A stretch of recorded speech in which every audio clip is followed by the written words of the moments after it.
කියනවා නම් මගේ සම්පූර්ණ දැන් මේ ශරීරයේ විශාල වෙනසක් වුණා. ඇත්තම මම මගේ ඇඟ මහත වැඩිකමක් තිබ්බා.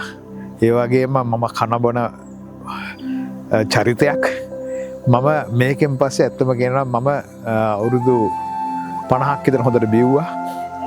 මම මේකත් නැවතුවා මේ යෝගී ආවට පස්සේ. ඒක වෙනුවෙන් කැප වුණා. ඉතින් මම අවුරුදු 50ක් විතර බිව්වම මම හිතන්නේ මිනිහෙක්ට ගේ ජීවිතය ගැන කියන්න පුළුවන්. මම ඇත්ත වශයෙන්ම දැන් බියර් එකක්වත් වයින් එකක්වත් බොන්නේ නැහැ. මේ යෝග ව්‍යායාමයට ආවට පස්සේ. ඒ වෙනුවෙන් මම කැප වුණා. ඒ වගේම හිතත් පාලනය කරගත්තා මේ සමගම. මම හිතන්නේ ලෝකේ උතුම්ම නිදානය තමයි නිරෝගී නිදානය. ඉතින් ඒක ලබා ගන්න නම් අපි කැප වෙන්න ඕන.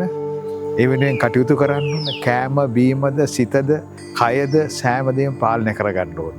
මම හිතන්නේ ඒ සතුට අපිට ලැබුණා මේ අනුර මාස්ටර්ගේ ඒ ව්‍යායාම පුහුණුව සමග.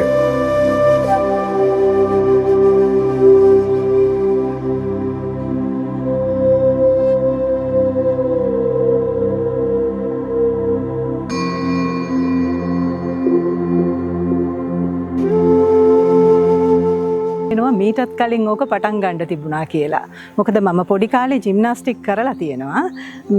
ඒක ඉතින් ඒ කාලෙත් එක්කම අවුරුදු 11ක් 12ක් වෙනකොට ඒක එතනින් නැවතිලා ගියා. ඉතින් ඊට පස්සේ අපි අපේ අධ්‍යාපන කටයුතු වලට නිරත වෙනවා. ඒ වුණාට මට දැනුත් හිතෙනවා අයියෝ දැන් මේ තව ටිකක් කලින් තවත් අවුරුදු 10ක් විතර කලින් පටන් ගත්තා නම් ඒ කියන්නේ තවත් 20කට එහෙමත් නෙමෙයි ළමයෙක් පුරුදු කරන්න ඕන අවුරුදු 5 6 ඉඳලා හොඳ ෆ්ලෙක්සිබිලිටි එකක් තියෙනවා හදාගත්තට පස්සේ ආයෙ වෙනස් වෙන්නේ නැහැ. හරිම සතුටුයි හරි නිරෝගී ඒක තමයි ඉතින් ගොඩක්ම හරිම මේ හරිය උද්‍යෝගයෙන් වැඩක් කරන්න පුළුවන් අපිට නිකන් අනිත් පොඩි ළමයෙකුට එන්න කියලා කතා කරපුවම ඒ ළමයා ටිකක් කල්පනා කරනවා නැගිටලා යන්න කම්මැලි. මගේ ජීවිතේ එහෙම එකක් නැහැ. ඕන වෙලාවක මම රෙඩි. මං හිතන්නේ ඒකට හේතුව යෝග තමයි. හිතේ සතුටක් ඇති වෙනවා. අපි දැන් ඔක්කොම දාලා ඇයි ඉතින් අපි මේ කොහොම හරි ඒ තැනට දුවන්න හදන්නේ වෙලාව වෙනකොට අපිට එතෙන්ට යන්න හිතෙනවා.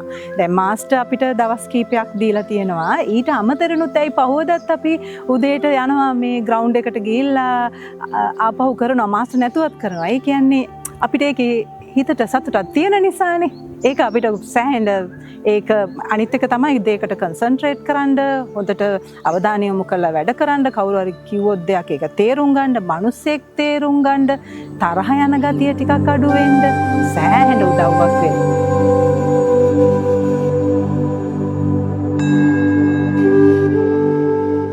ඇත්තටම මම හිතන්නේ යෝගා කියන්නේ ශාරීරික විතරක් නෙවෙයි මානසික ප්‍රතිලාභයක් තියෙන එකක්. එතකොට ශාරීරිකව අපි යම් පීඩ විඳ මම මේ යෝගා ව්‍යායාම කරන්න කලින් විශේෂයෙන් මගේ කොන්දේ ආබාධයක් තිබුණා බෙල්ලේ ආබාධයක් තිබුණා ඒ සියල්ල දැන් සුවාතට හැරවිලා තියෙනවා. ඒත් එක්කම මේ මානසිකවත් ලොකු තෘප්තියක් ලබනවා. මොකද අපේ රාජකාරී කටයුතුත් එක්ක ස්ට්‍රෙස්ෆුල් ජොබ් එකක් කරන්නේ.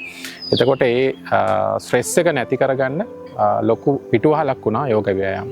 මම හිතන්නේ මාස්ටර් ඇත්තටම ලොකු සපෝට් එකක් දෙනවා ඒකේ ඉන්න හැම ස්ටුඩන්ට් කෙනෙක්ටම.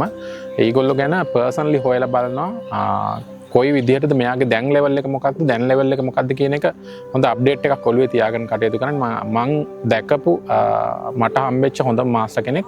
මම මීට කලින් යෝග ව්‍යායාමයේ නිරත වෙලා තිබුණේ නැහැ. නමුත් ශාරීරික යෝග්‍යතාව වෙනුවෙන් විවිධ දේවල් වලට යොමු වෙලා තිබුණා. ඒ සියල්ලන්ටම වඩා තමන්ගේ ඩියුටි එකට ප්‍රමුඛත්වය දීලා තමන්ගේ ඉන්න අනුගාමිකයන් ටික නිවැරදි මාර්ගයට ගේන්න පුළුවන් හොඳ විශ්වාසවන්ත මාස්ටර් කෙනෙක් කියන්න පුළුවන්.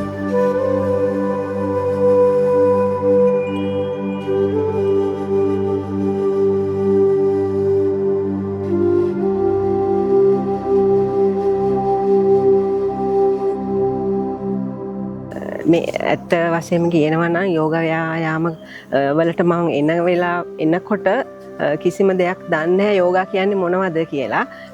සාමාන්‍යයෙන් දැනුම තිබුණේ යෝගා කියන්නේ මේ නිකන් අර භාවනා වගේ ක්‍රමයක් වගේ කියලා. නමුත් යෝග අභ්‍යාස වලට ඇවිල්ලා මාසයක් දෙකක් කරගෙන යනකොට පැහැදිලි වෙනසක් ඇති වුණා මගේ ශරීර සෞඛ්‍යය තුළ එන කියන්නේ අර කරලා මාසයක් දෙකක් කරගෙන යනකොට අර මට තිබුණ අර කම්මැලි ගතිය ඒව නැති වෙලා ක්‍රියාශීලී බව වැඩි වුණා. ඇත්තටම කියනවා ඒක පැහැදිලිව දකින්න තිබ්බ දෙයක්. දැන්ටත් අත්ති දිනවා ඒක. අනුර මාස්ටර් කියන්නේ අපි ගැන ගොඩක් හොඳට හොයලා බලන කෙනෙක්. අපි ගැන විතරක් නෙවෙයි මාස්ටර්ගේ අනිත් ඉන්නවනේ තවත් ගෝලයේ අනුගාමිකයන්. ඒ අනුගාමිකයන් සම්බන්ධයෙන් පූජ්‍යලිකව හොයලා බලන කෙනෙක්.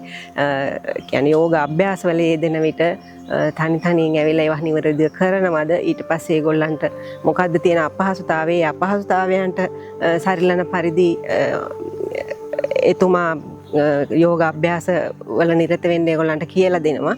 ඒ වගේම පුද්ගලිකව හොඳට හොයලා බලනවා අපේ අභ්‍යාස සම්බන්ධයෙන් සහ අපේ ශාරීරික සුවතාවය සම්බන්ධයෙන්.